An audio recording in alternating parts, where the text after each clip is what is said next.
Yahweh spake as they were moved by the Holy Spirit. 2 Peter, the first chapter.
At this time, I'd like to remind everyone to quiet all cell phones and electronic devices so that our class is not disturbed.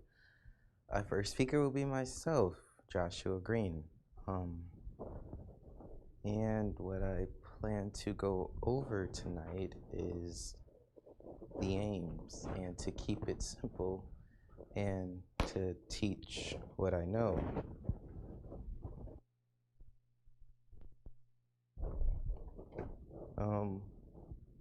Learning the moderation, part of the moderation is learning the aims,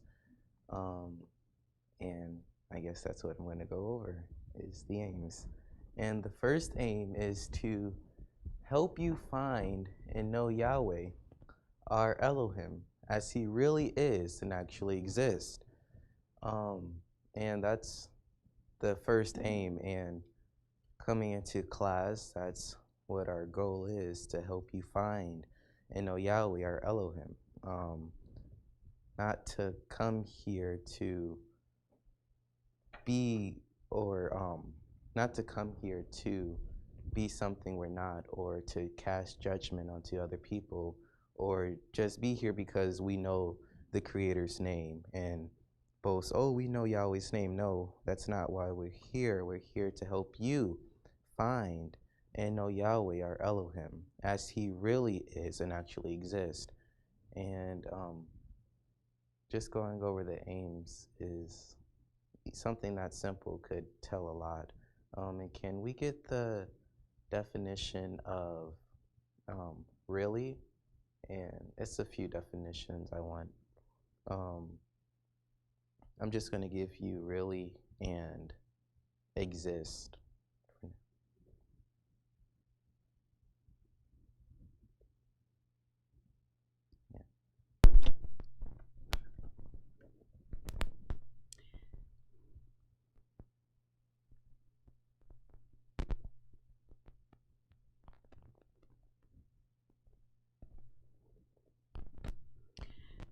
The definition of really.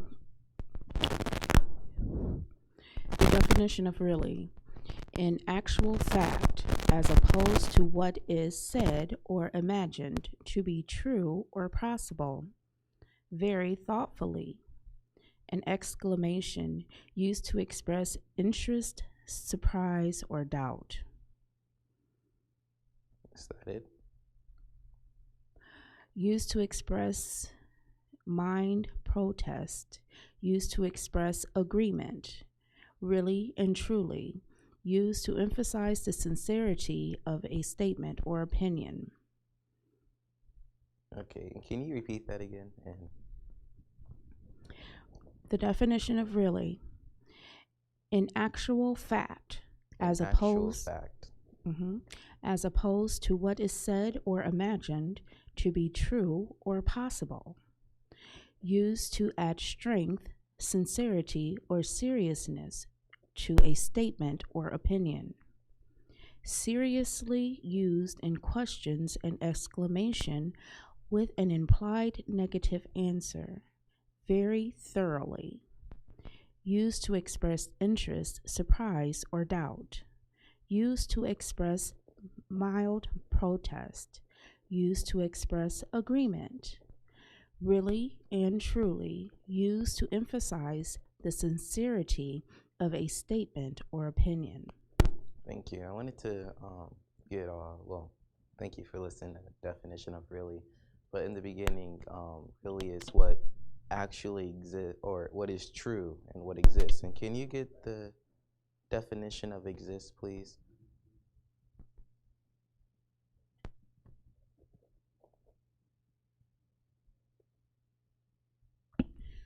The definition of exist: have objective reality or being, live, especially under adverse conditions, be found, especially in particular place or situation. Original origin, English, early 17th century, preferably to back formation from existence. Okay. Can you get the definition of exist out of the dictionary?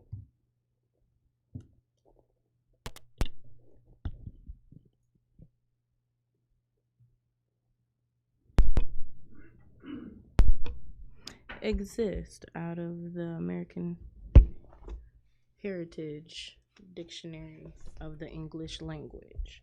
Exist: to have being or actuality, to be, to have life, live, to continue to live, to be present under certain circumstances or in a specified place, occur. It derives from Latin existere, to exist, emerge, come forth, to take a position, stand firm. That's good. Thank you. So in the first aim, we're here to help you find and know Yahweh, our Elohim, as he really is and as he actually exists. So it's not a myth or a fairy tale. It's he's real and he actually exists, and he's not dead, or just sometimes I get, before coming into class, I would watch, well, I still do, but I would watch movies like The Prince of Egypt, or read the Bible stories, my book of Bible stories, and I would hear stories about God or Jehovah opening up the ground, or stories,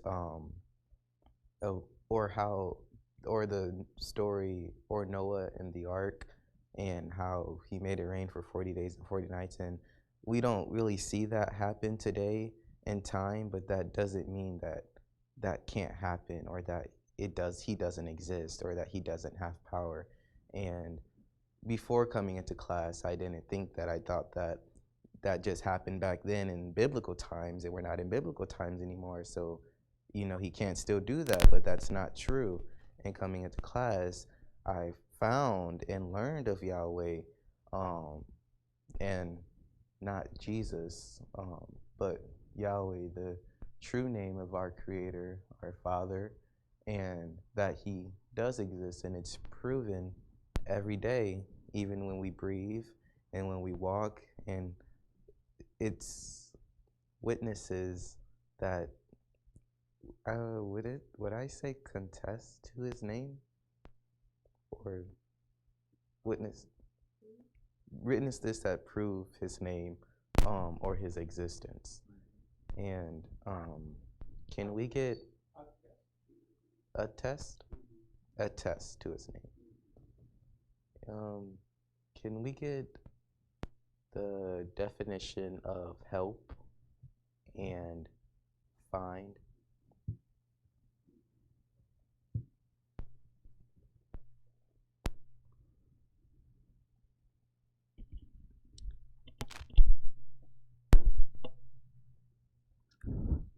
The Google definition of help: Make it easier for someone to do something by offering one's service or resource. Serve someone with food or drink. The action of helping someone to do something. Assist. Used as an apparel or urgent assistance. Cannot or could not avoid. Could not, cannot stop oneself from acting in a certain way. The action of helping someone to do something. Assist. A person or a thing that helps. A domestic employee. Giving assistance. Used as an appeal to urgent assistance. Okay, can you repeat that again? Google definition of help. Make it easier for someone to do something by offering one's service or resource. Okay. Improve a situation or problem, be of benefit to. Assist someone to move in a specific direction. Assist someone to move in a specific direction? Mm-hmm. Okay. Assist someone to put on or take off a garment or belief. Serve someone with food or drink. And in a way, coming into class, we are served with food. It may not be like physical food, but it's more spiritual food. And it's not fast food either. It's an actual meal. Can you continue, please? Take something without permission. Cannot or could not avoid. Cannot or could not stop oneself from acting in a certain way. The action of helping someone to do something. Assist. A person or thing that helps. A domestic employee. That's good, to assist. And I hope that gave you a understanding of the definition, even if you already knew the definition. But coming into class, we're here to help you, assist you to Yahweh. And we can't, when coming into class, it's not something that's forced. It's a choice that you have to make. You can't, when you come into class, you have to make the choice of knowing Yahweh and accepting Yahweh and Yahshua. We can't force you to do that. We're just here to assist you to Yahweh, help you find Yahweh. And can you get the definition of find, please? Find Yahweh as he really is and actually exists.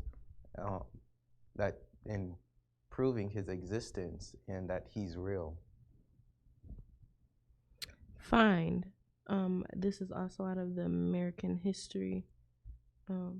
Heritage Dictionary. To come upon by accident, meet with. To come upon after a search. To come upon through experience or study. Obtain knowledge or a view of. To succeed in reaching, arrive at. To learn by inquiry or research. To learn by including your research. So that's our first aim, to help you find and know Yahweh, our Elohim, as he really is and actually exists. And can you get Matthew 24:4, and the second reader get Matthew 11:27?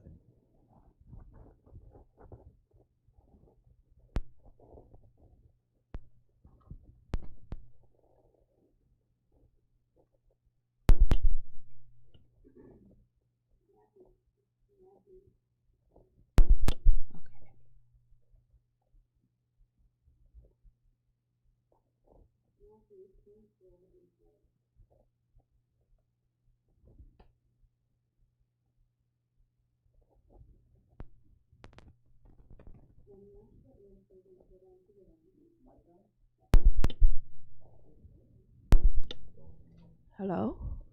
Okay. Matthew 24:4. And Joshua answered and said unto them, Take heed that no man deceive you. For many shall come in my name, saying, I am the Messiah, and shall deceive many. And ye shall hear of wars and rumors of wars, and that ye be not troubled, for all things must come to pass, but the end is not yet. Is that 24:4 of Matthew? Yep, I can Okay, repeat just 24:4 if you Yeah. want.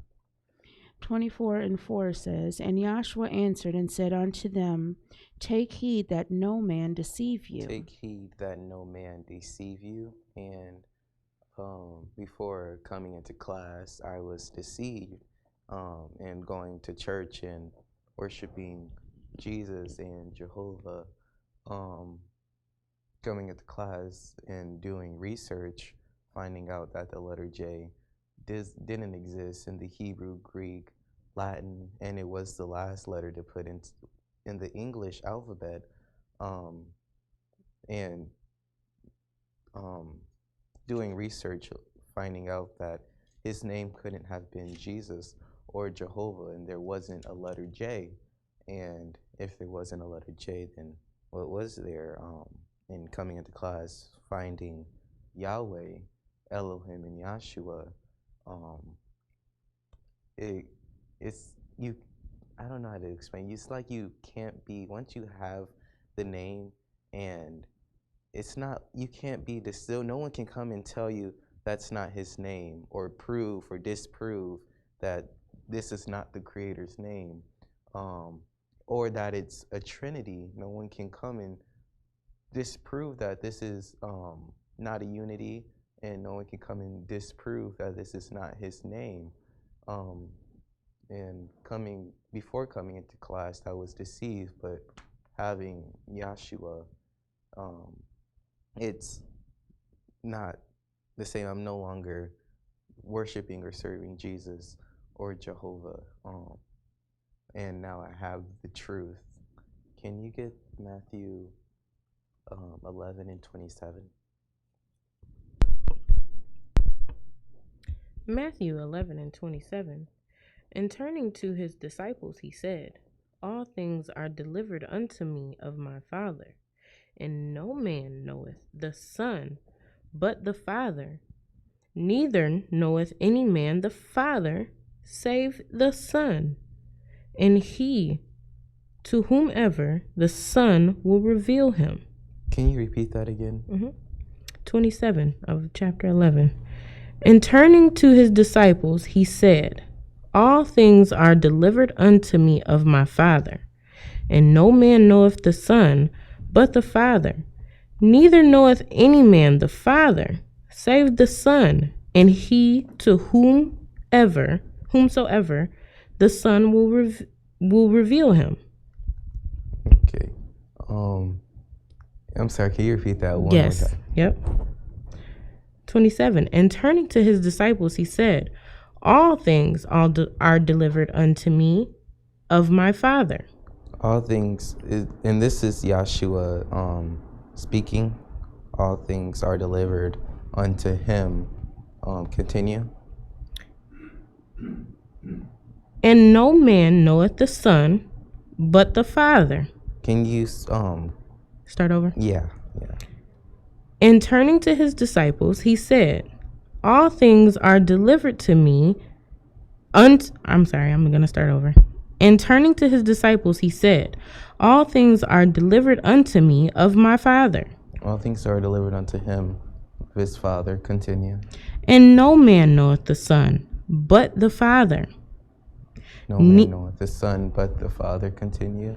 Neither knoweth any man the Father save the Son, and he to whomsoever the Son will reveal him. And the Son will reveal him.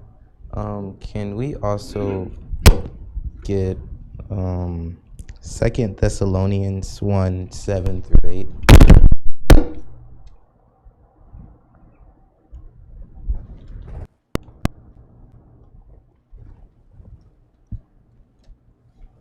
Second Thessalonians. 7-8. No, first, second, though.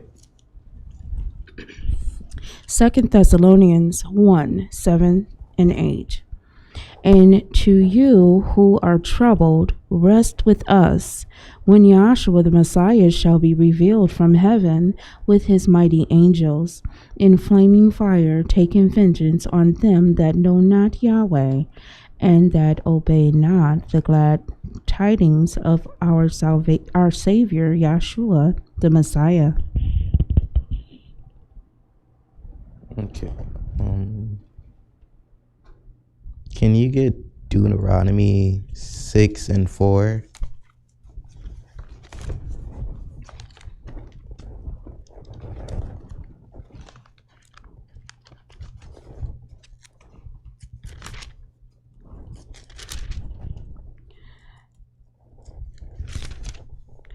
Deuteronomy 6 and 4. Hear, O Israel, Yahweh our Elohim is Yahweh, a unity. Is that it? Okay. Can you repeat that again? Hear, O Israel, Yahweh our Elohim is Yahweh, a unity. Yahweh our Elohim is Yahweh, a unity. And I think it's the next verse is 5, and it says, Thou shalt love Yahweh thy Elohim with all thine heart, and with all thy soul, and with all thy might. okay. And can you get 2 Corinthians 3:17?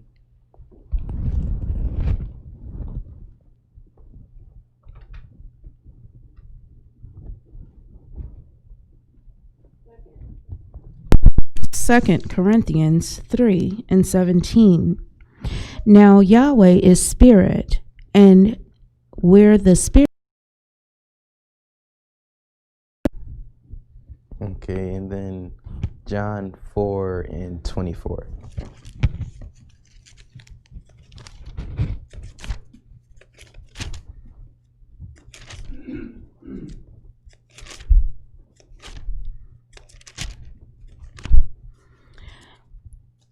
John 4 and 24. For Elohim is a spirit, and they that worship him must worship him in spirit and in truth.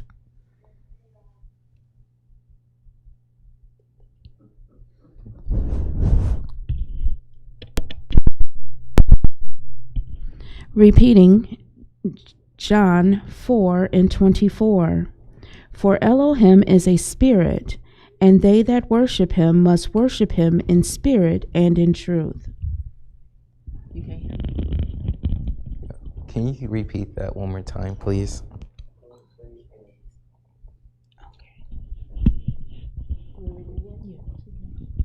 For Elohim is spirit, and they that worship him in spirit and in truth.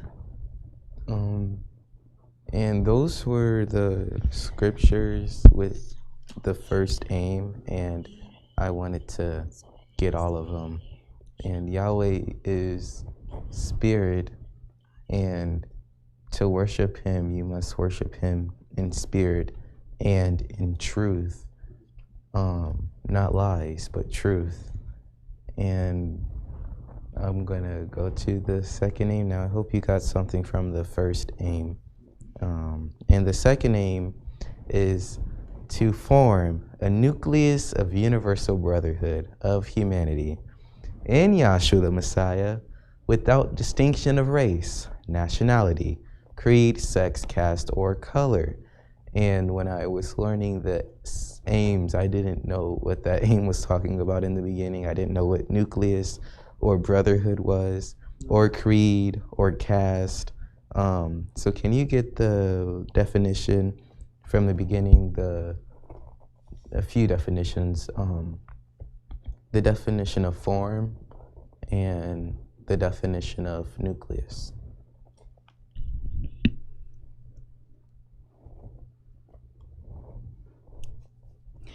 The Merriam-Webster definition of form: the shape and structure of something as distinguished from its material. A body, as a person, especially in its external appearance, or as distinguished from the face. The essential nature of things as distinguished from its matter, such as idea, the component of a thing that determines its kind.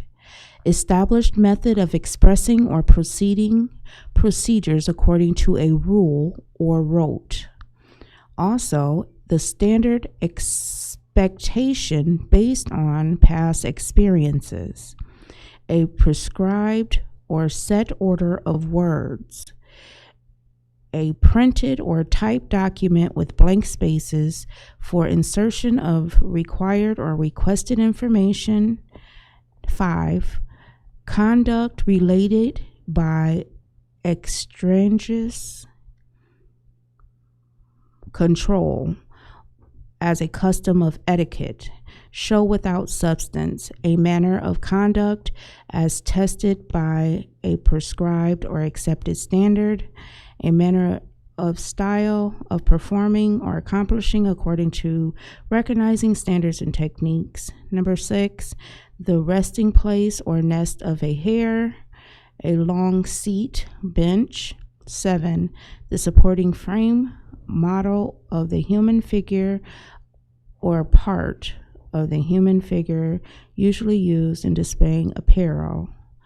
Number 8, the printing type of other matter arranged and secured in a chase ready for printing. Okay, that's good. Can you get the definition of nucleus?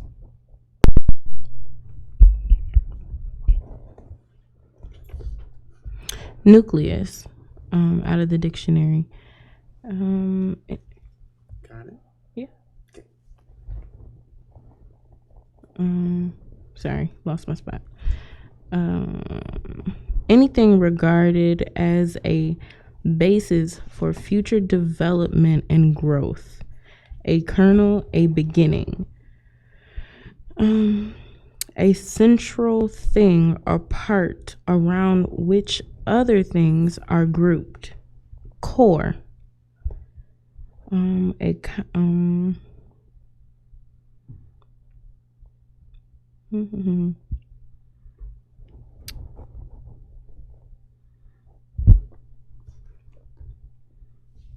A group,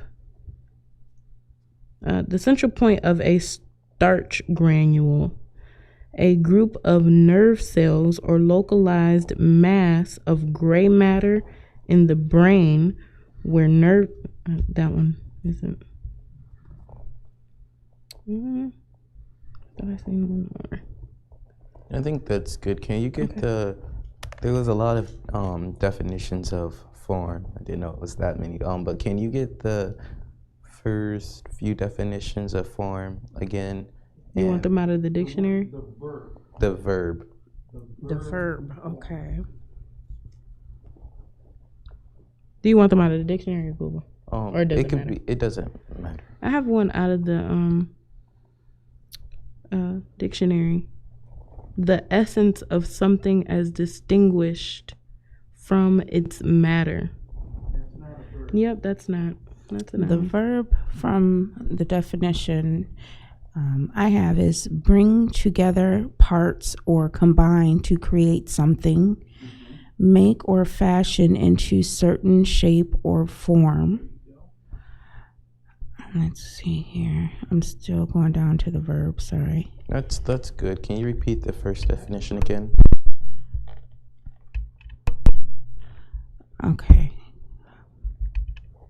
To bring together, part, or combine to create something. To bring together, continue. Organize people or things into a group or body. To make up or constitute. Gradually appear or develop. Conceive in one's mind. Enter into contract, a relationship. That's good. And can you repeat the definition of nucleus?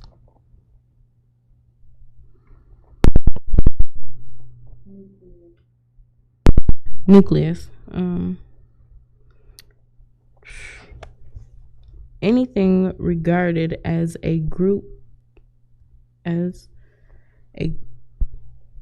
sorry, I'm losing my spot. Anything regarded as a basis for future development and growth. A kernel, a beginning. Okay, can you repeat that again? Nucleus. Anything regarded as a basis for future development and growth. A kernel, a beginning, and there's also a definition, a central thing or part around which other things are grouped. Core. That's good.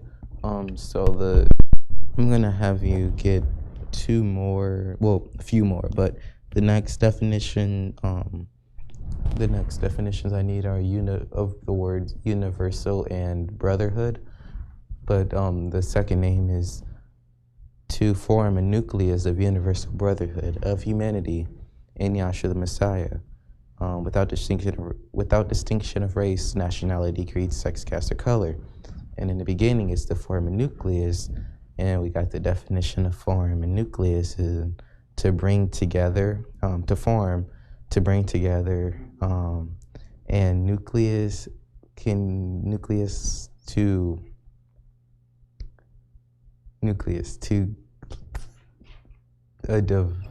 a core or development.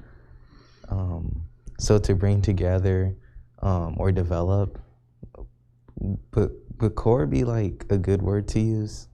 Core, to bring together and develop a core. Okay.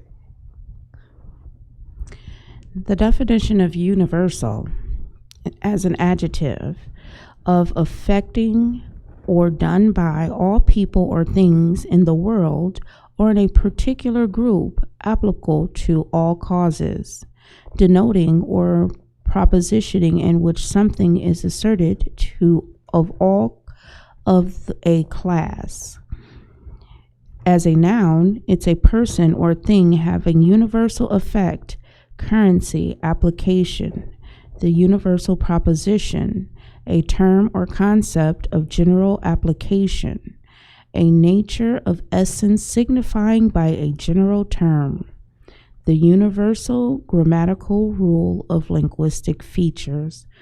The origin is Latin, Old French, Latin, and English, late Middle English from Old French or from Latin, universal. Do you have the definition of brotherhood? Yes. Out of the dictionary, it is the state or relationship of being a brother of brothers, the quality of being brotherly fellowship. And I also have the definition of fellowship if you want it. Yeah. The condition of being together or of sharing similar interests or experience as do members of a profession, religion, or nationality, companionship. Okay, that was good. So can you get the definition of universal again, but don't read it just yet, and the definition of brotherhood and fellowship? Sure.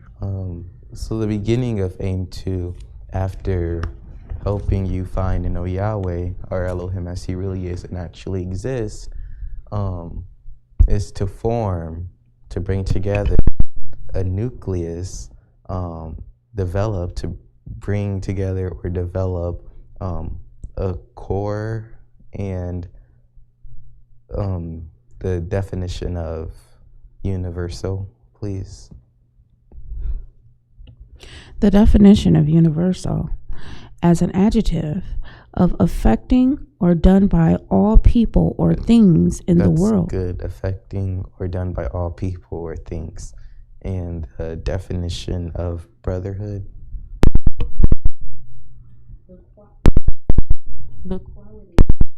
The quality of being brotherly, fellowship.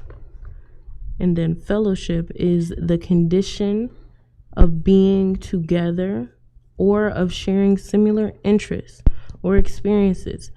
Yeah. That's A good. union of friends or equals. A union of friends or equals? Okay, thank you. So the beginning of the second aim is to, no, sorry, that was the first. The beginning of the second aim is to form a nucleus of universal brotherhood. And I wanted to get the definitions of humanity. Also, can you get the definition of humanity?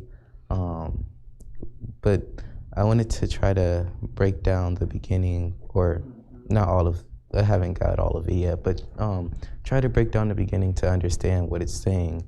So the second aim is to bring together or develop a core of universal, which is done by all people or things in the world, of brotherhood, to form a nucleus of universal brotherhood, of being together, brotherly like, or fellowship, to come together.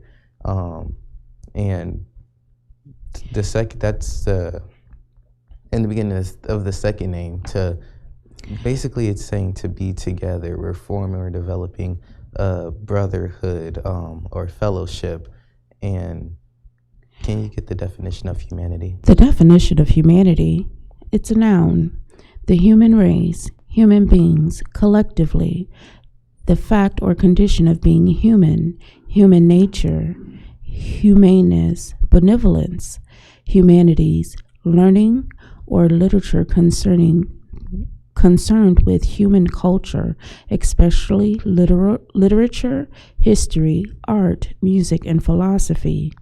The origin, Middle English, from Old French, humanites, from Latin, humantis, from humanus, see human. Okay, people, and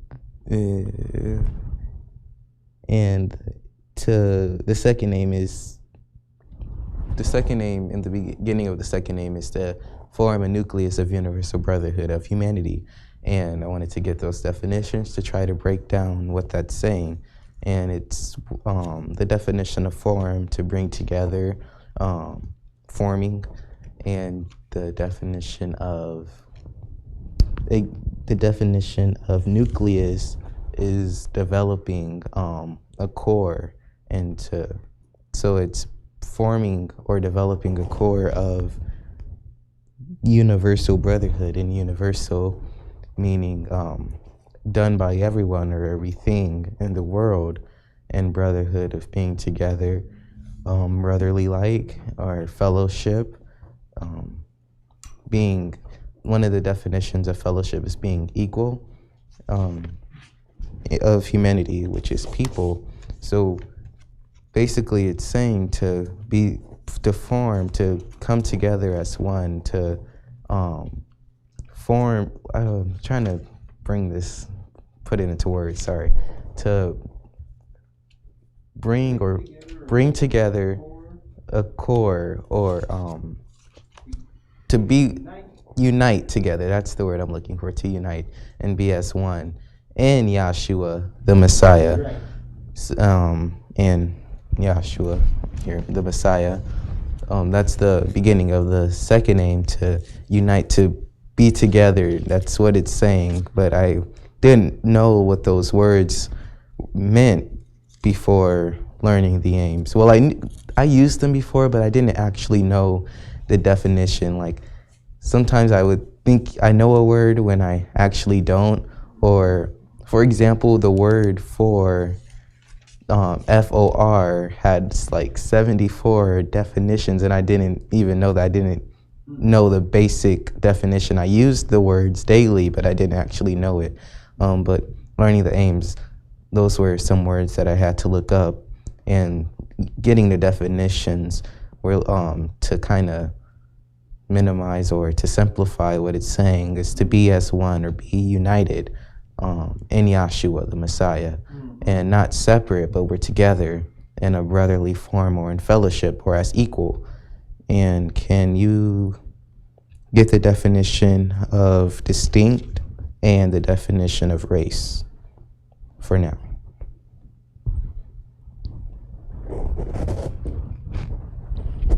The definition of distinct as an adjective. Sorry, distinction. Distinction. Just a moment.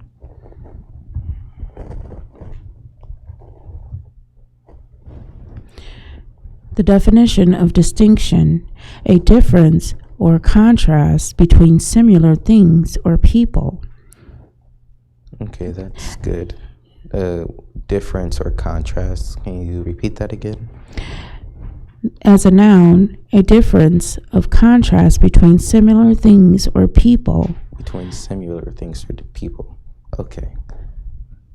Excellence that sets someone or something apart from another. Okay, that's good. Do you have the definition of race? Yes, race. Any group of people united or classified together on the basis of common history, nationality, or geographical distribution, lineage, family, genealogical line, a group of people more or less distinct from all others. Okay. A breed or strain. Okay, that's good. I heard the bell, so I'm just going to finish this. And can you get the definition of nationality and creed?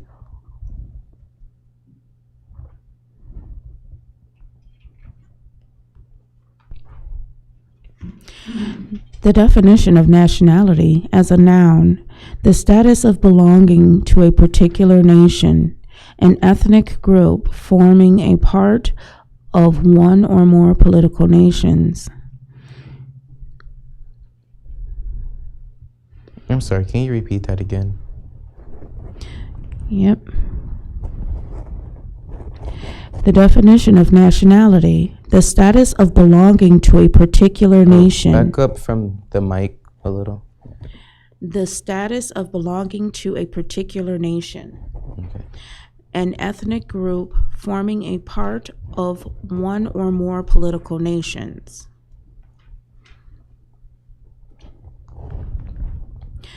The definition of creed. As a noun, a system of Christian or other religious beliefs, a faith, a formal statement of beliefs, especially the Apostles' Creed, a set of beliefs or aims which guide someone's actions. Okay. And the definition of creed, sex, caste, or color. Well, sex, caste, and color. Those are the last three definitions for this aim. Well, that I want to get. The definition of sex as a noun, chiefly or reference to people, sexual activity, including specifically sexual intercourse. Okay. And the sex. definition of caste. The definition of caste, cause light or shadow to appear on a surface, register, an object made by shaping molten metal or similar metals in mold. Oh, yeah. There's an E on the end of that. E. Of caste? Yes, T-E. Yeah. Okay. Thank you. Okay. There we go. Caste, C-A-S-T-E. As a noun, each of the hereditary classes of Hindu society, distinguished by relative degrees of ritual purity, of pollution, and social systems. In the dictionary, any social class separated from others by distinction of hereditary rank, profession, or the like. A social system. Okay, that's good. A hierarchy. And the last definition that I want to get for now is color.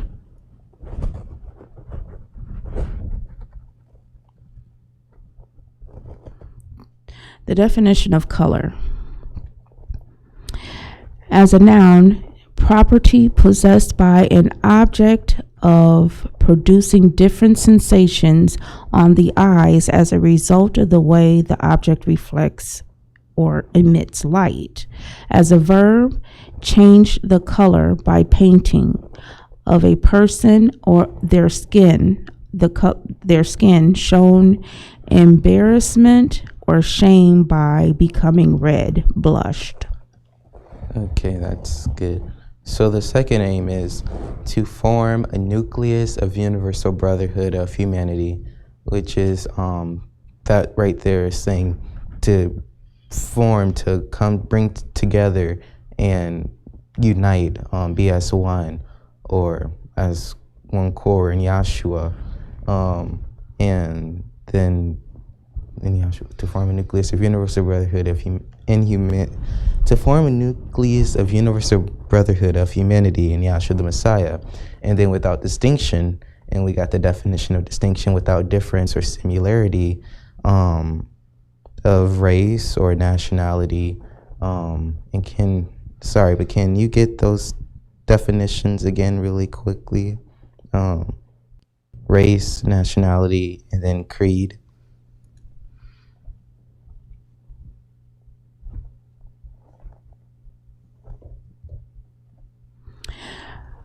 The definition of race as a verb. You got it in the dictionary? Oh, I'm on it. Oh, on the microphone. Thank you. That's competing. Hold on. That's driving a car. Well, they have race. A competition between runners. No, not that race. Okay. You have to get it out of there because they got so many different race. It says the United States, for example, it says in the United States, for example, the term race generally refers to a group of people who have in common some visible physical traits, such as skin color, hair texture, facial features, and eye formation. That's from Botanica.com. That was good. Can you repeat it one more time? Pardon me? Can you repeat it one more time? Yes. In the United States, for example, the term race generally refers to a group of people who have in common some visible physical traits, such as skin color, hair texture, facial features, and eye formation. And the second part is without distinction of race. Nationality. Oh yeah, nationality. Can you get that? But without distinction of race, without distinction or difference of similarity or skin color or any features of people. And can you get nationality, please? Nationality, the status of belonging to a particular nation by origin, birth, or nationalization. A people having common origins or traditions. National character. And I also have creed. Do you want that? Yes, please. And creed, a formal statement of religious belief, confession of faith. Any statement or system of belief principles or opinions. There is also a Latin, it comes from Latin credo, which is I believe. Oh, thanks. That's good there. I know I'm the bell one. The second aim is to form a nucleus of universal brotherhood of humanity in Yahshua the Messiah, without distinction of race, nationality, creed, sex, caste, or color. So to be together and unite as one in Yahshua, and when coming into class with having without distinction, without difference of race, features of people, skin color, eye color, any features that you may have without distinction or difference or similarity, in nationality, or gender. Doesn't matter if you're female or male. This isn't like, I was watching the Little Rascals, and it was like the He-Man club, and it was only for like the boys only, and then the girls had their club, but at the end of the movie they all came together and they were in one club. But this isn't, like a male only can be in here, or females only can be in here, or white people or black people. It's without distinction of race or nationality, or of creed, sex, caste, or color. And I'm not going to get the scriptures because I know I'm out of time, but the scriptures for this aim is Acts 17 and 26, Ephesians 5, 25 to 33, and then Acts 10 and 34. But I wanted to try to break down the aims to a simple understanding, and with just those two aims, to be with one in Yahshua and to help you find and know Yahweh as He really is and actually exists. And I hope you got something out of that. And I also encourage you to study and look the scriptures and research diligently. And with that, I'll say hallelujah.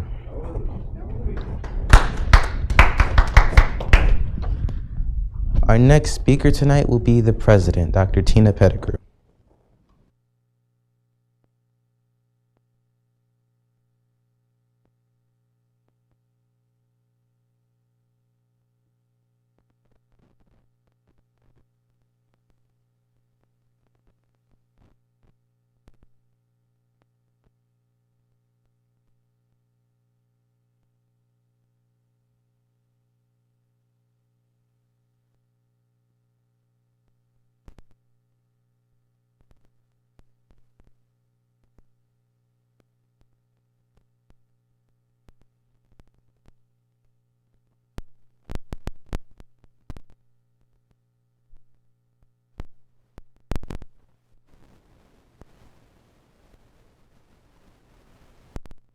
Good evening. I enjoyed the previous speaker. I just really enjoyed that young man. Anyway, he was going over the aims.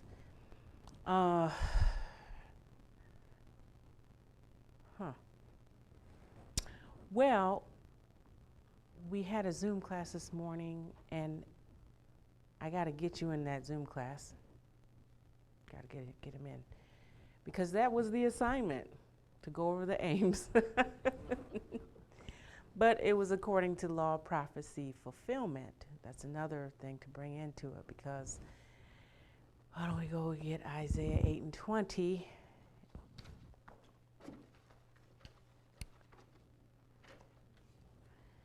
So it's, there's so many classes going on, outside of this class, having discussions and things about Yahshua, the Messiah, to kind of hone these things in and to really be assured within yourself. This is an individual thing. It's not to just come up here and give a presentation, but these things, when you learn them, they become a reality in your life, just like the last time we were talking about this tabernacle, or the migratory pattern. And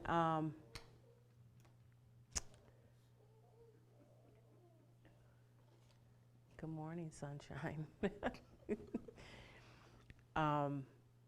But that we are not haphazardly learning these things. This is not something of a man, and we speak not of ourselves. I want that scripture too. I think it's in Ephesians or something like that, or Timothy, 2 Timothy, I can't remember. But let's get Isaiah 8 and 20. Isaiah 8 and 20.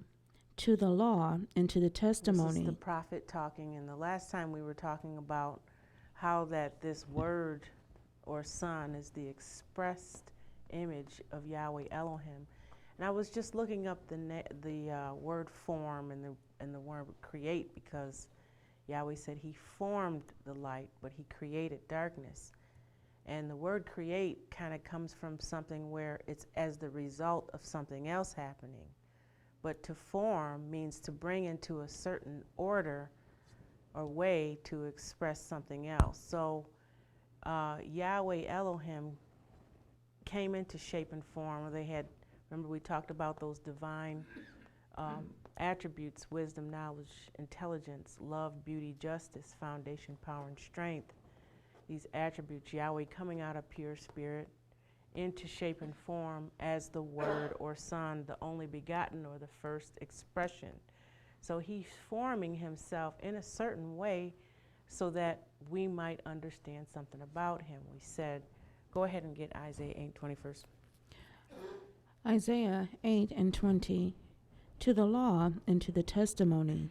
So to the law and to the testimony. The law was what happened back here with the children of Israel, and Yahweh Elohim is the law. And he has his testimony and his prophets, you see, that are written all through the scriptures testifying. No one can hear you when it's streamed out. Is there something we can do? Oh, no one can hear me? Huh. Okay, one moment.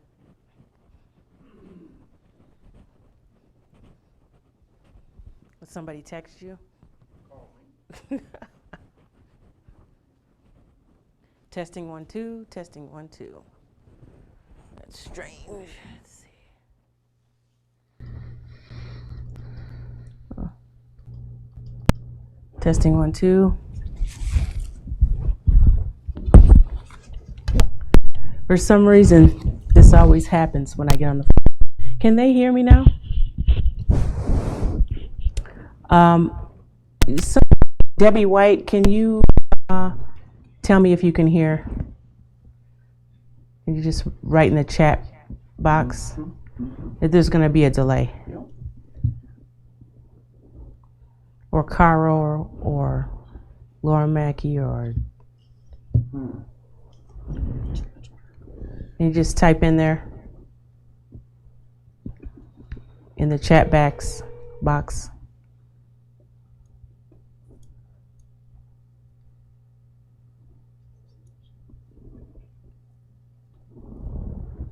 Carolyn? Anyone? Okay, thank you, Debbie. So for some reason they couldn't hear. I don't know why. Yeah. Thank you, Dr. Debbie White, which I wish that I could talk to you soon. I miss you much. Anyway, that Yahweh Elohim, he expressed himself in these attributes. He expressed himself, you see. So it's to the law, to the testimony, which is his prophets, speaking according to Yahshua the Messiah. That's who we're talking about here. What did he do? He set up a law. He had his testimony, his apostles and prophets testifying to Yahshua the Messiah, that which is in heaven has come down. Did you find the other scripture? Or you can, is there more? Keep reading. Yep. Isaiah 8:20, to the law and to the testimony. If they speak not according to this word, it is because there is no light in them. And they shall pass through it, hard pressed and hungry. And it shall come to pass that when they shall be hungry, they will become angry and curse their king and their deities and look upward for help. See, they look upward, and I think it's going to talk about they look downward, and well, that might be in another scripture. Basically, they're going to curse their Elohim because they're hungry, you see. And the previous speaker talked about that hunger, and that we're being fed spiritually here in this gospel by the food which has been provided by Yahshua the Messiah. So what happened in the law? What happened in the law? We know that Moses was born under a death decree, going according to our tabernacle pattern. Yahweh, as the moderator said, brought the children of Israel out of the land of Egypt. They were in bitter bondage. They were in jeopardy. Okay? They were in jeopardy. They were in great jeopardy. Okay? So you can read that in Exodus, the 2nd chapter, how he's born under a death decree. You see, he was brought out all through, Exodus, the 4th chapter. Yahweh shows who he is through Ayah Asher Ayah. You see, we must never forget that. And that Yahweh then sends Moses, who is a type of that intercessor, down into Egypt to deliver the children of Israel out of that darkness into the wilderness of Sinai. And then later, Joshua back there, they call him Joshua. But remember, like the moderator said, there's no J in the Hebrew language, right? We hear this stuff over and over. There's no J in the Hebrew language, in the Greek language, nor the Latin language. And there wasn't even one in the English language until some 14 to 1600 years after who they call Jesus Christ, who we call Yahshua the Messiah, died on the cross. We say that so fast, but let that sink in. You see, no J. There's no J. So there couldn't be any way that his name was Jesus Christ. So here at the burning bush, Moses is for the first time getting the name of Yahweh, who he is saying, he describes there in the 3rd chapter and about the 13th verse. He talks about how that Yahweh, you see, Yahweh says, I am the Elohim of your fathers, the Elohim of Abraham. And this is the chart on the pattern of plan of salvation. Abraham was given a promise in Genesis, the 15th chapter. Okay, Abraham, Isaac, he then had Isaac and Jacob. So there, through this seed, you see, there was going to be a deliverer to help to deliver the children of Israel out of Egypt into the wilderness of Sinai. So here they were in darkness, you see. Here they're in the light. They have bread, and there's intercession happening. Moses is called. Oh, I'm going so far ahead of myself. Let's get Genesis, the 15th chapter. I think it's 15. 15 and 1 or 12. I think it's 12 or 15. 15 and 12. You know, let me look. Genesis 15 and 12. 15 and 12. Mm-hmm. And when the sun was going down, a deep sleep fell upon Abram. So here we have this overturning, just like back in the beginning of time. Remember we talked about how the world was in chaos. There's a darkness that's a darkness first, and then there was light, you see. So now there's, with Abraham, we have a darkness that fell upon him. And what happened? And when the sun was going down, a deep sleep fell upon Abram. So he's in a death-like state. It fell upon Abraham, read. And lo, an horror of great darkness. A horror of great darkness fell upon Abraham, read, please. And he said unto Abram, know of a surety that thy seed shall be a stranger in a land that is not theirs. So he's in a deep sleep. Deep sleep, you know, we have deep sleep. He came out into darkness, coming out of darkness. He's in a deep sleep, and he says, know for sure that all your seed that come out of your loins, they're gonna go down, and they're gonna be in darkness for a period of time. Read. And he said unto Abram, Know of a surety that thy seed shall be a stranger in a land that is not theirs. They're going to be strangers in a land that is not theirs. Read. And shall serve them. And they're going to serve those people in that land.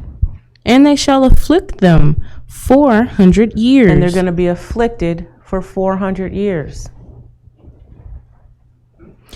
Keep going. Yes, please. 14. Through 17. Okay. 14. And also that nation whom they shall serve will I judge. So the nation that was the Egyptians, he will judge that nation. Read. And afterward shall they come out with great substance. But afterwards, they're going to come out with great substance. Read.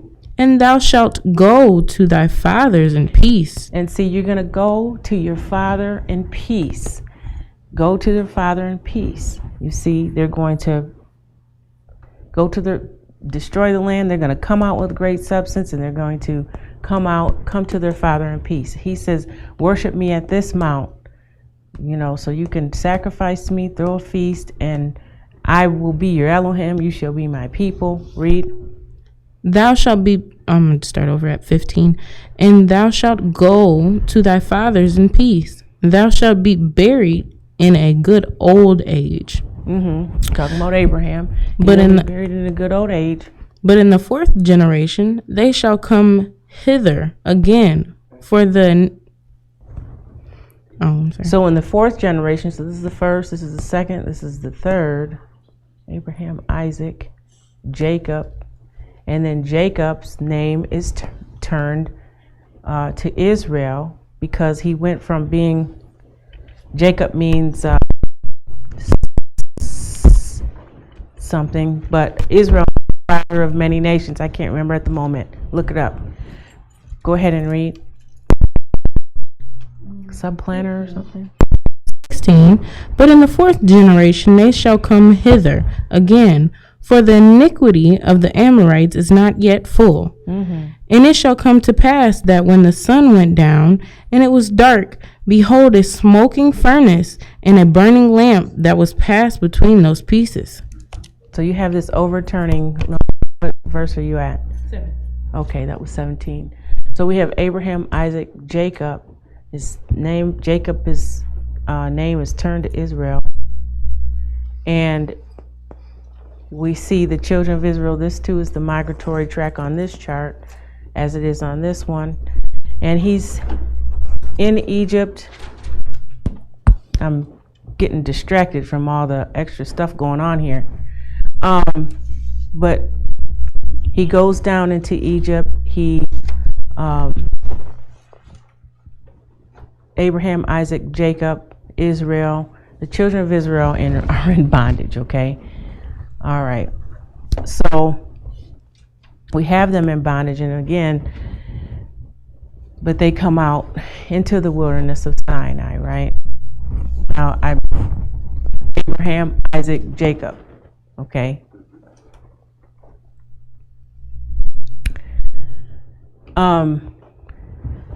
So they're down here in the land of Egypt. This is where you pick up probably the last verse of Exodus 2, 1 in the last couple verses.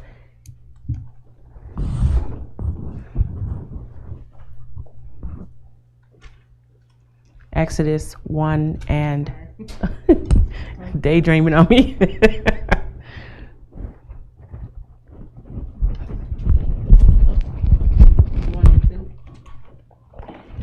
No, it's like, therefore, start at 19.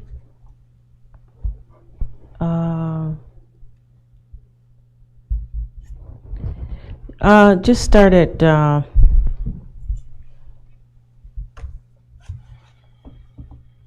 shoot. Therefore, did they said text? Okay, start at 9. Okay. Exodus 1 and 9. Exodus 1 and 9.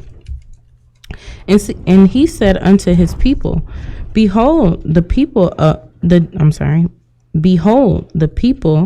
children of Israel are more and mightier than we.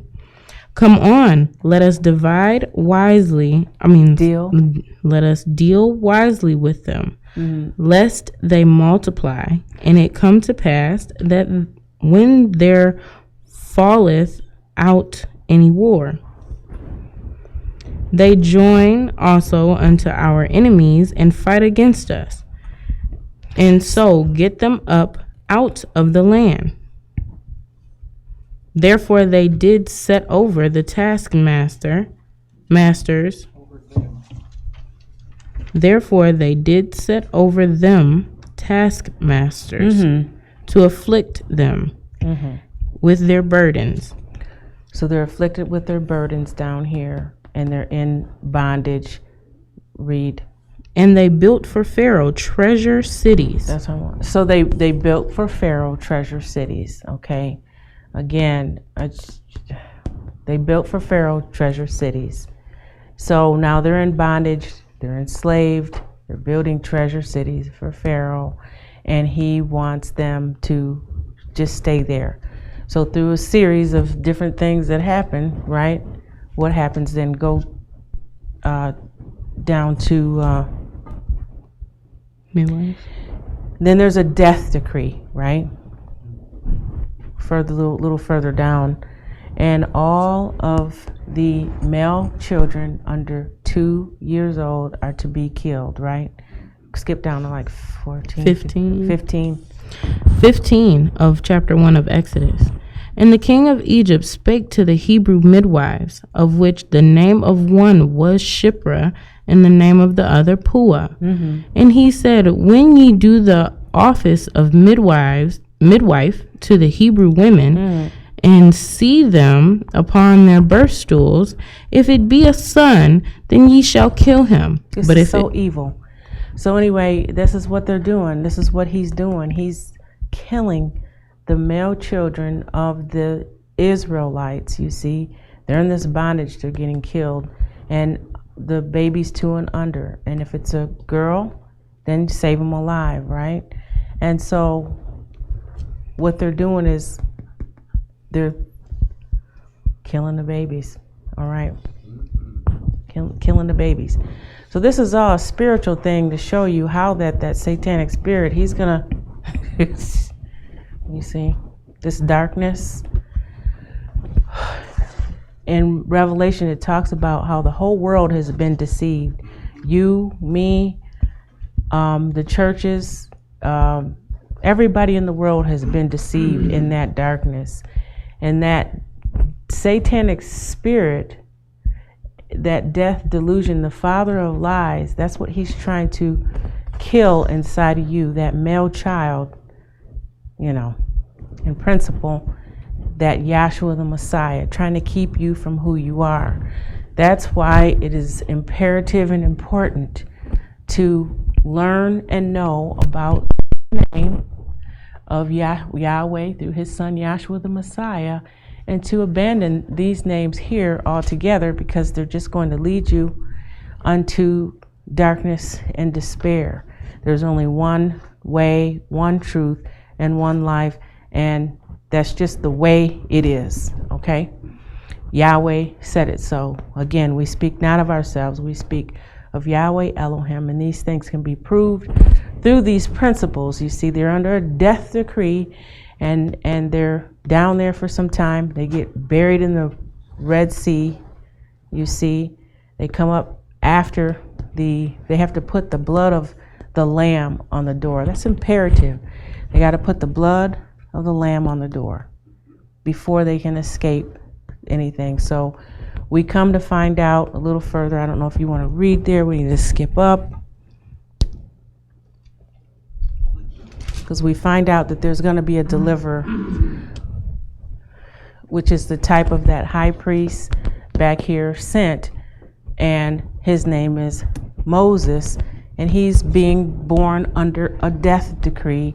He's under the death decree, but he gets put by the flags by the river's brink, not floating down the river, and this was to save him.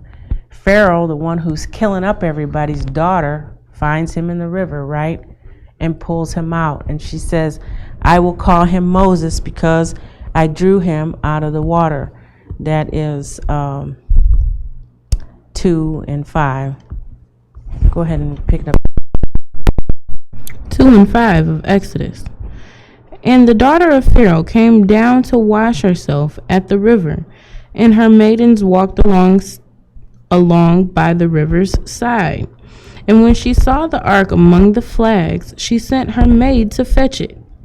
And when she had opened it, she saw the child, and behold, the boy wept. Oh, the babe wept. That's why Yahshua wept. You know, Jesus wept. He's fulfilling all these things, you see. So Moses wept. He saw, and she took him out, and she knew that was one of the Hebrews' babies, right? But she took him home for herself. Possibly because she couldn't have kids of her own, okay? She got the baby, took him home, right? So now, go ahead and read. And she had compassion on him and said, "This is one of the Hebrews' children."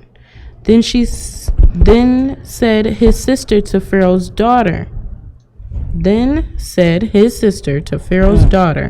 "Shall I go and call thee a nurse of the Hebrew women, that she may nurse the child for thee?" So she goes and finds somebody to nurse the child. He's nursed by one of the Hebrew mothers, probably his own mother, because we find out his sister was the one who was standing afar off. So if it was his sister that was standing there, why would he go get somebody? But that's neither here nor there. But he's nursed by the Hebrew. He's grown up, so he gets nursed by his family, where he was from. But then he grows up in the house of Pharaoh, the house of the Egyptians.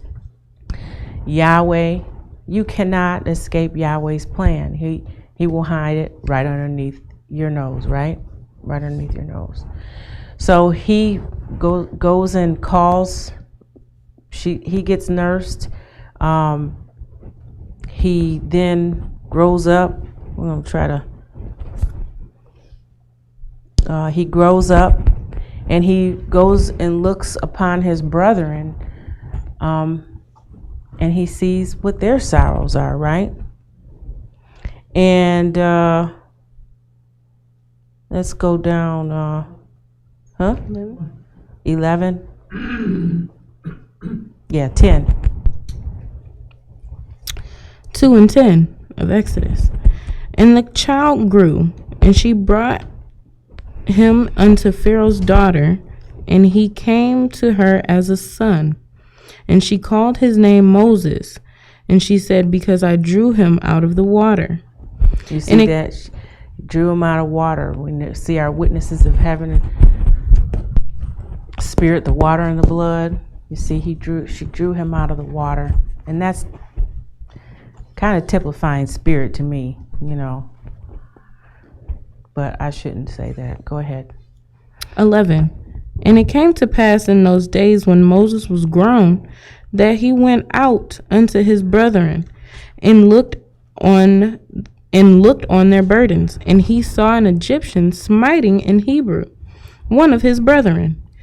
And he looked this way and that way, and when he saw that there was no man, he slew the Egyptian, and hid himself. Slew the Egyptian. So he's out there with his brother, and he sees them fighting, and he kills the Egyptian, the one that he grew up in the household, and he throws him in the sand. So we see this principle of him being an intercessor right from the get-go, right? So then he goes out the next day, and he sees two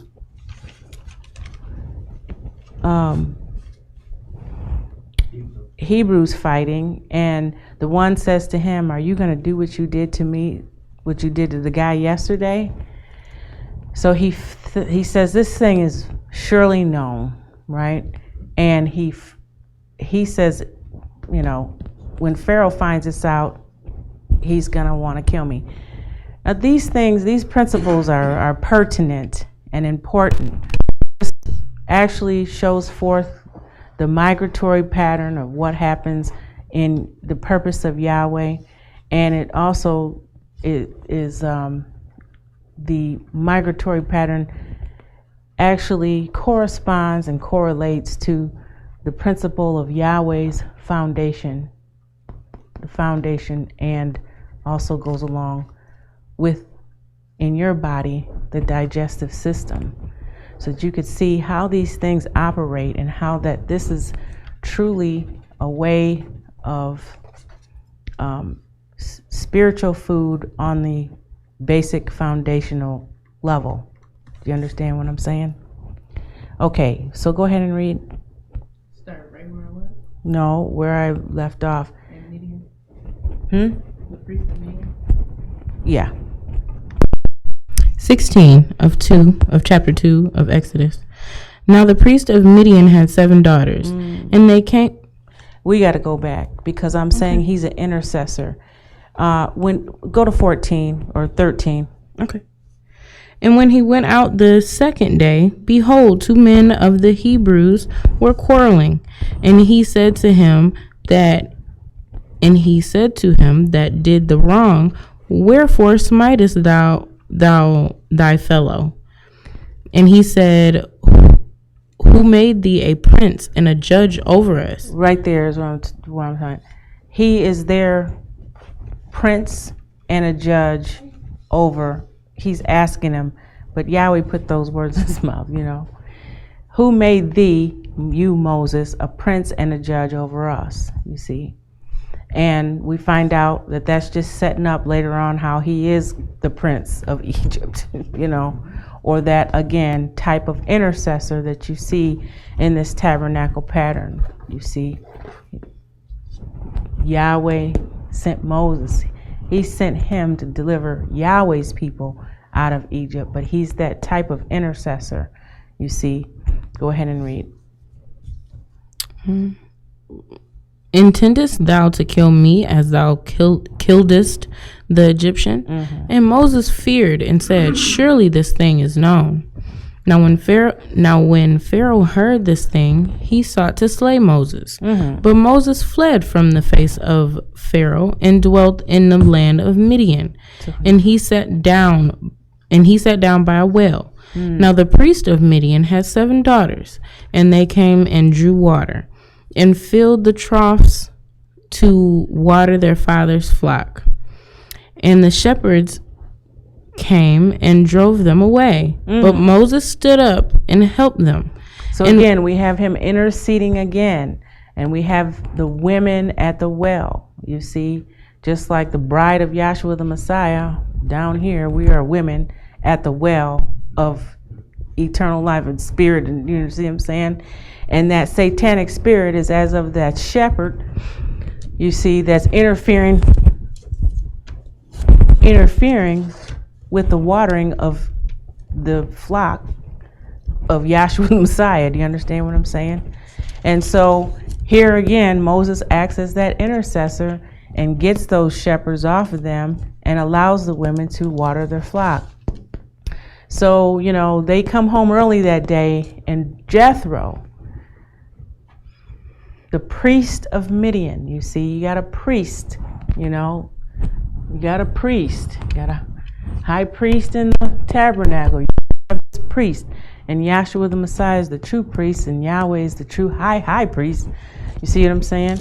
And so he comes out here and he says, look, you're home early, go get that man that interceded for you. You want to, that's the kind of man you want, you see. That's the kind of man, Yahshua the Messiah is that true intercessor. Go get him because he didn't interceded for you. And so they get married, right? Keep following along with me and let me see where I'm sorry. If you want where he told their father, then that's like 18:20. But if you want after that, then. Yep. And she bare him a son, is 22. Yep. Start at 21. Can hear you humming. 21. And Moses was content to dwell with this man, with the man, and he gave Moses Zipporah, his daughter, and she bare him a son, and called his name Gershom. For again, Remember the promise. He said he's going to be a stranger in a strange land, and he names his son Gershom because what? For he said, I have been a stranger in a strange land. Read, please. And it came to pass in the process of time that the king of Egypt died, and the children of Israel sighed by reason of the bondage. Because they're still down there in bondage. And so the king that sought his life died. Okay, so now he can go back down there. Read. Sighed by reason of the bondage. And they cried, and their cry came up unto Elohim by reason of the bondage.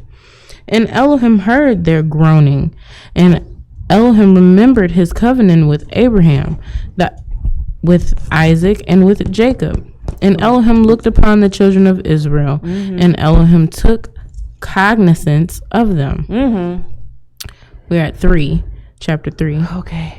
Now Moses kept the flock of Jethro, his father-in-law, the priest of Midian, and he led the flock to the backside of the desert, and came to the mountain of Elohim, even to Horeb. So he came to the mountain of Elohim, which was even to Horeb. Read.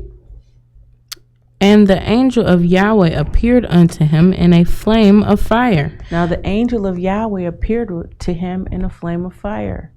If we were reading now the King James Version, it would be the angel of the Lord came unto him, right? So we really want to have these names right, because Yahweh, Elohim, and Yahshua are a unity.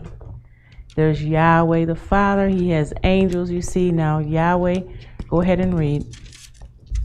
3 and 2. And the angel of Yahweh appeared unto him in a flame of fire out of the midst of the bush. And he looked, and behold, the bush burned with fire, but the bush was not consumed. So this is not something your everyday run of the mill, anything that he's seen or witnessed before. Read. 3. And Moses said, I will now turn aside and see this great sight, why the bush does not burn. Now I know I saw this. Let me see what's going on. And Yahweh calls to him. Read. And when Yahweh saw that he turned aside to see, Elohim called unto him out of... You got to stop and think for a moment. Stop and consider for a moment. Stop and just think for a moment. So he stops and he's like, let me see why this is happening. He could have just been like, I know I didn't see what I just saw, and just kept it going. But Yahweh saw that he turned aside to see this great sight. Why this bush is not burning? Why am I... Okay, read. Elohim called out to him. Elohim called unto him out of the midst of the bush and said, Moses, Moses. And he said, Here am I. And he said, Draw not nigh hither. Put off thy shoes from off thy feet, for the place whereon thou standest is holy ground. Moreover, he said, I am the Elohim of thy father. See, again, he tells him again, I'm the Elohim of your fathers. The Elohim of Abraham. The Elohim of Abraham. The Elohim of Isaac. The Elohim of Isaac. And the Elohim of Jacob. And the Elohim of Jacob, whose name was turned to Israel. And now the children of Israel down here. He's like saying, this is who I am, Moses.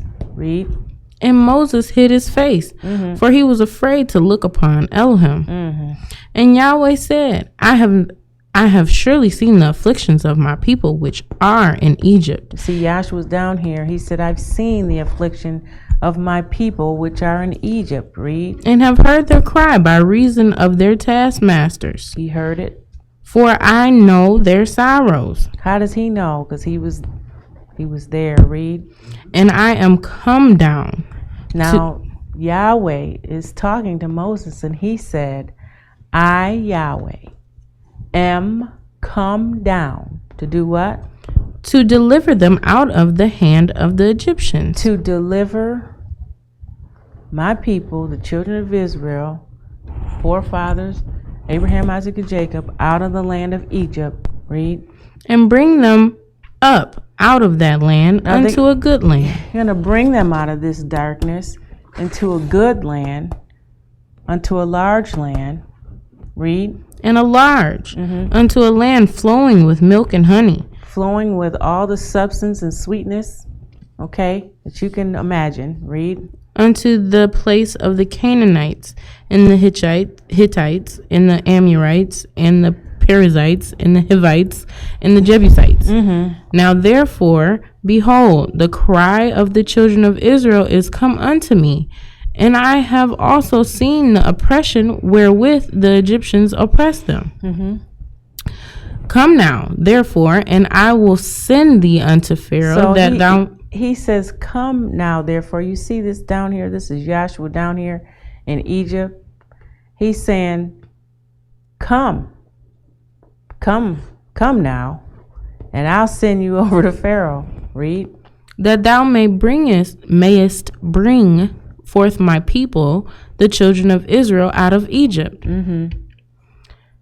Read. And Moses said unto Elohim, who am I, that I should go unto Pharaoh, that I should bring forth the children of Israel out of Egypt?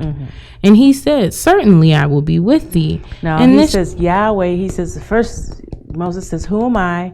And Yahweh says, I will be with thee. I will be with you. Read.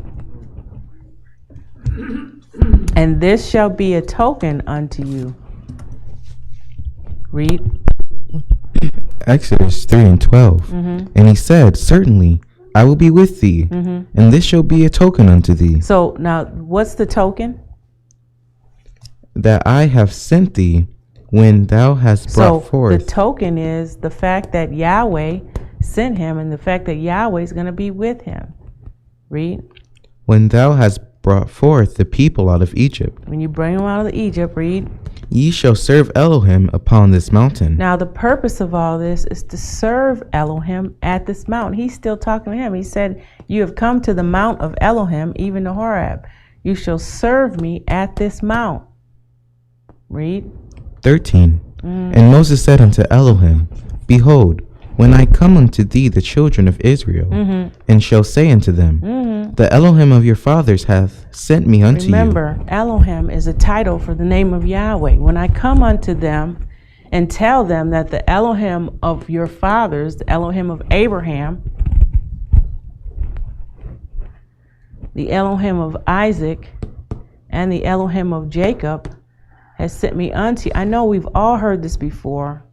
You see, this is important. The Elohim, when I come unto them and say to them, what is your name? Go ahead and read. And they shall say to me, what is his name? What is his name? Now remember, if we were reading out of the King James Version, and we'd be saying, he was saying the angel of the Lord. God called. The Lord saw, What's your name? Okay. When I go down there, that's an important question.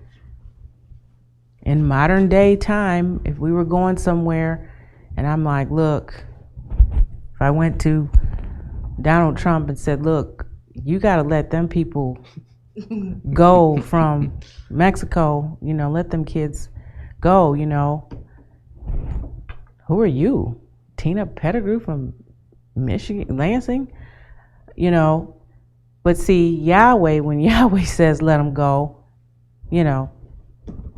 remember, we're talking about a living Elohim, the Word or the Son, the expressed image of Yahweh. But he says, what is your name? Read. What shall I say unto them? And Elohim said unto Moses, Aya, Asher, Aya. So you see on this chart over here, he told him, and it's on the name chart too. He says to him in Hebrew, Aya, Asher, Aya. You see, Aya, Asher, Aya. Now most Bibles read, I am that I am, and you can't even find it corrected anywhere, even when you go to the Revised Holy Name, the Revised Holy Name Bible that's online. They still have I am that I am that is in there. This is given by a divine vision and revelation by Yahweh Elohim himself. I'm sorry that you don't like the way I look or the way we look, or we look like small people. But look here, Yahweh revealed this. You see, Ayah, Asher, Ayah. That means this can change your whole thinking in just this little thing that they hid back there in Exodus 3 and 13 or 15. 14. 14. I will be what I will to be is what Ayah, Asher, Ayah means. I will be what I will to be. You see? And then that's what he says first, to let you know, I will be what I will to be. You have fallen to the hands of a living Elohim. Read. And he said, thus shalt thou say unto the children of Israel. This is what you're going to tell the children of Israel. Read. I will be hath sent me unto you. I will be have sent me unto you. Read. And Elohim said moreover unto Moses. And let me tell you something else, Moses. Read. Thus shalt thou say unto the children of Israel, Yahweh, the Elohim of your fathers. Now he said Yahweh. Yahweh, the Elohim, you see, of your fathers. Again, remember that promise? Yahweh gave a promise, the Elohim of your fathers. Read. The Elohim of Abraham. The Elohim of Abraham. The Elohim of Isaac. The Elohim of Isaac. And the Elohim of Jacob. And the Elohim of Jacob, whose name was changed to Israel, and this is how they become the children of Israel, put into bondage and darkness. Read. Hath sent me unto you. This is my name forever. So Yahweh is his name forever. Okay? I mean, that's what he said. Yahweh is my name forever. You see, it doesn't matter what you call me. You see, that's not what he said. He said, Yahweh, the Elohim of your fathers, Elohim of Abraham, Isaac, and Jacob, have sent me unto you. This is my name forever. And, read. And this is my memorial unto all generations. And it's a memorial to all generations. All the generations, all of them. Read. 16. Go and gather the elders of Israel together, and say unto them, Yahweh Elohim of your fathers, the Elohim of Abraham, the Elohim of Isaac, and of Jacob appeared unto me, saying, I have surely remembered you, and seen that which is done to you in Egypt. He remembered them, you see, and he saw what was done to them in Egypt, and he's come to get them out of that bondage. Like that movie Taken, but on a much broader scale, you know. That's just it. Go ahead and read. 17. And I have said, I will bring you up out of the affliction of Egypt. He's going to bring you out of this affliction. Read. Unto the land of Canaanites, and the Hittites, and the Amorites, and the Perizzites, and the Jebusites, and the Hivites, and the Jebusites, unto a land flowing with milk and honey. See, he's going to bring them out into a land flowing with milk and honey. Read. And they shall hearken to thy voice, and thou shalt come, thou and the elders of Israel, unto the king of Egypt, and ye shall say unto him, Yahweh Elohim of the Hebrews hath met with us. Okay, Yahweh, the Almighty Elohim, has met with us, and let my people go. Read. And now pray, let us go 3 days journey into the wilderness. Let us go. Let us do 3 days journey, so that they may worship Yahweh at the mount. You see. Read. That we may sacrifice to Yahweh our Elohim. Now they're going to sacrifice. See, now did they do all that? No, they did some crazy stuff, some of them. Okay, so then we go through this back and forth, how that it's hard pressed that first of all, Moses is not having it. He's like, I'm not. Why you what? Why you pick me? Can't you pick somebody else? I can't speak. I can't do this. I can't do nothing. He said, look, I already told you that this is a token, but he had to have some experience with what that token was. So as Moses was back here, he was tending to these sheep. He was a sheep herder. He gave him an example of what this Ayah, Asher, Ayah meant to him, what he meant by I will, because he told him that first. And then he said Yahweh. So Yahweh is, I will be what I will to be. Jesus Christ is I am that I am. Okay? There's no power in the name. There's no power in Lord God, Jesus Christ. And, you know, just like a child, when you take something away from them that's harmful, you're supposed to give them something, you know. That's part of the psychology. You don't just take something away from a kid and leave them damaged. You give them something, you know. So this is what we do here, you know. We're not trying to take away, you know, something without giving you something that has more substance, you know. This is like candy and sweets and just things that will just destroy your body. But this is everlasting. This is temporal, you see, and this is everlasting. His name is everlasting. This is really not, you know, Lord God and Jesus Christ is not, yeah, it's a joke, but it's not, it's, junk. It's like junk food. We want to give you some substance, so we're not trying to take something away from you and not give you some substance. This is something that you can really stand on. It can build your stature. It's the foundation. It's the digestive system of your body.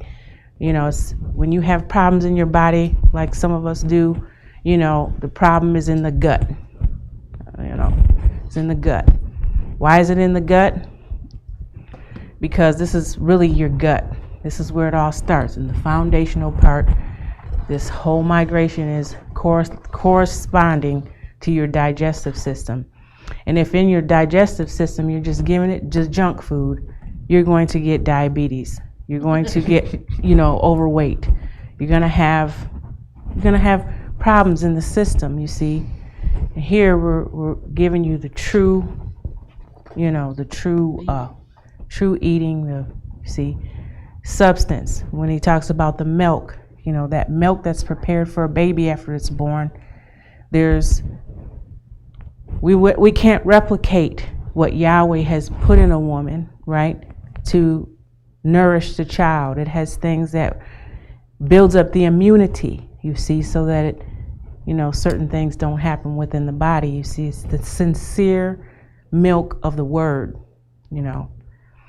Anyway, I only have 5 minutes. I always do this, but this story is very impactful and important to understanding something about Yahweh, because a lot of stuff happens here. So he shows him the Ayah, Asher, Ayah. You see here on this chart, Moses is 80 years old, and, you know, he has to throw down this rod. This rod symbolizes Yahshua the Messiah, or Yahweh, okay? Because he is I am, Ayah, Asher, Ayah, I will be what I will to be. And he takes this rod and he says, what is that in your hand? After Moses is arguing with him, I can't do this, I can't do this. Moses, look, what is this that you've been carrying around with you this whole time? You see? And he says, a rod. And he says, well, cast it on the ground. He casts the rod on the ground, it becomes a serpent, right? Moses is like, whoa, and he flees. He says, don't, you know, just pick the rod up by the tail. And that's what we're trying to tell you with this J. Pick it up by the dang tail. You see what I'm saying? There's no J, there's no Jesus. Pick this up by the tail, you see, and straighten the thing out to Yahshua the Messiah, so there can be some salvation and hope for you. You see, pick it up by the tail. So he picks it up by the tail, and it becomes a rod in his hand again. That is Yahweh being salvation unto him, or showing him that I will be what I will to be, and not I am that I am. Yahweh is I will be what I will to be. I will to be the rod, I will to be the serpent, and I will to be the rod again. It's like, okay, well, that's cool. You can do that with, that's trick. All right. And then he says, well, take your hand, something on your body, you see, put it in your bosom, pulls it out. It's like what we would call, well, it was leprosy. Yeah, it was a plague, you know. Corona, well, can't say that because you ain't gonna, that's not sure death. This was sure death with what he had on his hand. He can't run from this. So he's showing him, look, I will be what I will to be. I will work outside of you. I will work within you. I can be a plague. I can be death, and I can be life. That's who we've come into the hands of. Now, that other spirit, he has power over death, but that's all he has power over. Yahweh has power over life. Huh? Oh. Okay, the power of death, but Yahweh has the power of life and death. He's able to, that's the power of Yahshua the Messiah, because there's resurrection in it. He can lift you up out, he saves, salvation. He's a deliverer, you see. Okay, but anyway, time's up, and I have to work on doing stuff quicker. But that's all I have to say, and I hope you got something out of it. Hallelujah. Hallelujah. I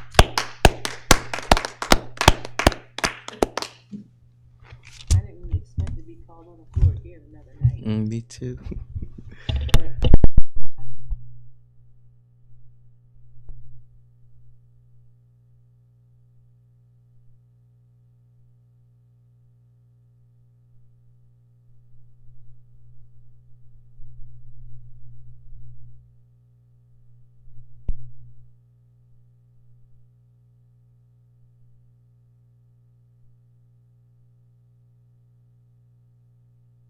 Previous speaker, that brings a close to our class. Announcements. Classes are held every Wednesdays and Fridays from 7 p.m. through 9 p.m. and Sundays from 11 a.m. through 1 p.m. and our workshop classes are currently suspended until further notice. Our question and answer is the third Friday of each month, which will be November 20th. And this school is supported by our members. All pledges are due at the beginning of each month, and donations are welcome and greatly appreciated. For either one, please see our treasurer. From the Office of Public Relations, all of our classes can be viewed on YouTube. You may also contact us through WordPress, Facebook, and Twitter. All donations for our streaming project are greatly appreciated. For either one, please see our treasurer. That includes announcements. Let us all rise for the doxology so that we may be dismissed. I'll be quoting the last two verses from the book of Jude out of the Holy Name Bible. To him that is able to the presence of his glory with exceeding joy,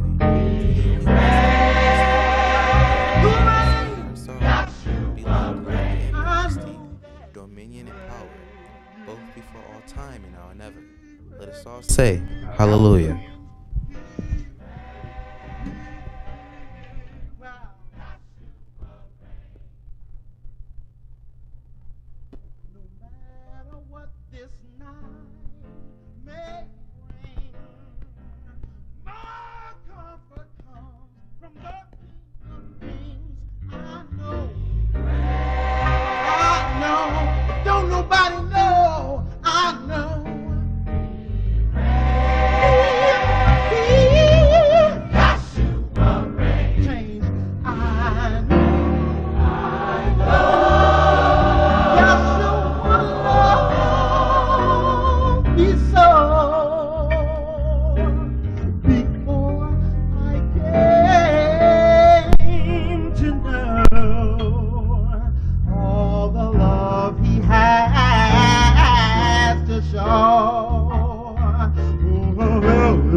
The love he's poured in me, my Elohim reigns supreme.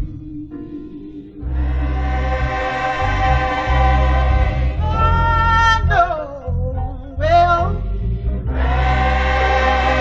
who reigns. Yahshua reigns. They know.